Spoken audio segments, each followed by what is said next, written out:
Tangshalo Kacham MLA Orun Chandra Bhumik Shejawi Kok Narakha Agartala Press Club Kokthum Panda Khayai Ticket Maniagai Khanangzagai Joliwi Congress Habimani Shaka Kasam MLA Orun Chandra Bhumik Fiaba Congress Habima Yagulo MLA Shoti Prai Bormoni Tongmung Hamia Te Tongmung Shitrahni Kok Shilchakha Kacham MLA Orun Chandra Bhumik Borogni Naharmung Hamiahani Kok Shilchakha Bo Bono Congress Bodolo Priority Eba Importance Rizagyahni Shaikhanarkha Abai Bakshano Bo Shakbai Thangbo Congress ni Bodolo Tonglia Te Shamungbo Khailia Te Congress Bodolo Kurikahni Khukhenka Kacham MLA Orun Chandra Bhumik Abai Baksha Botaisha Haidohai BJP Bodolo Hafirnani Kogno Shaikhanarkha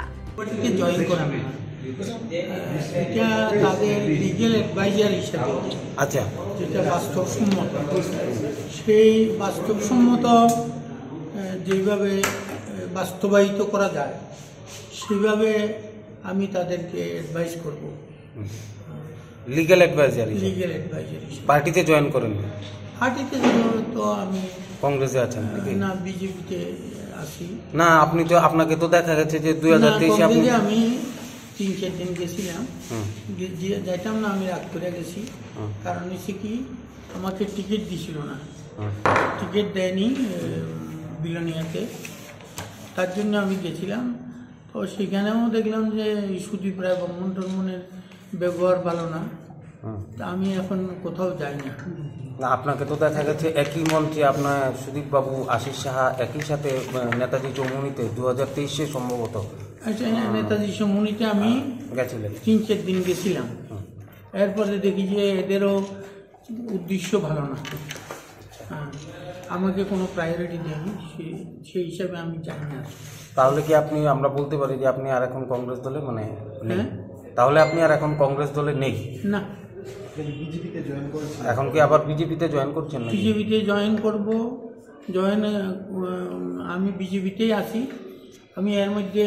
প্রধানমন্ত্রীর সঙ্গে দেখা করব দিল্লি গিয়ে যেহেতু আপনি বলছেন কোনো priority আপনাকে দেওয়া হয়নি তাহলে কি আপনি শুধু প্রায়োরিটির জন্য রাজনীতি করছেন না জনসাধারণের জন্য জনসাধারণের জন্য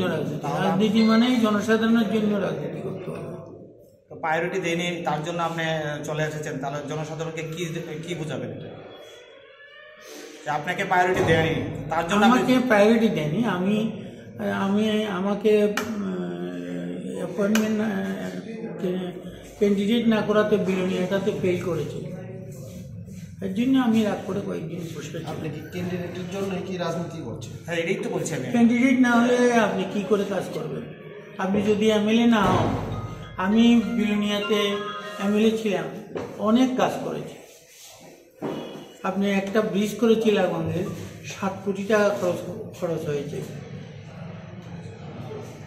স্যার বলছিলাম কি যেটা রাজনীতি করছেন আর বলছেন এক কথা যে আপনি ক্যান্ডিডেট না হওয়াতে আপনি রাগ করে চলে এসেছেন তাহলে সেখানে অংশের লোকদের কি বলবেন সেখানে অংশের লোকও কি এরকমভাবে রাগ করে চলে আসবে আপনার মতো আমাকে কনফেস করতে হবে তাদের কাছেও তো আমাকে বলতে হবে এই কারণে যদি আপনি বিজেপিতে এখন জয়েন করেন আপনার সঙ্গে কি এরকম কথা হয়েছে যে আপনাকে আবার আমি বিজেপিতে জয়েন করব দিল্লি গিয়ে প্রধানমন্ত্রীর সঙ্গে দেখা করে আমার ইয়েটা যদি আপনাকে আবার টিকিট না এখন আপনি বর্তমানে কোন দলে আছেন আমি তো কোনো রাজনীতিতে যাচ্ছি না এখন যদি আপনি বিজেপি জয়েন করার পর আপনাকে আবার বিধায়ক না বানানো হয় তখন আপনি কি করবেন এটা তো কোনো আমার দুঃখ থাকবে না আমি প্রধানমন্ত্রীর কাছে গিয়ে বলবো তাহলে কি যদি কোনো ক্যান্ডিডেট না করা হয় আপনাকে তাহলে কি এই দল আপনি ছেড়ে দেবেন না বিজেপিতেই থাকবো আমি বিজেপিতে এখনো পেনশনও পাই 34,500 টাকা করে পেনশন পাই আর ওকালতিতেও কিছু টাকা পাই সিনিয়র জুড়ে থাকে বাঁধন আপনার চেয়েও আপন জুড়ে থাকে বাঁধন আপনার চেয়েও আপন আপনার চেয়েও আপন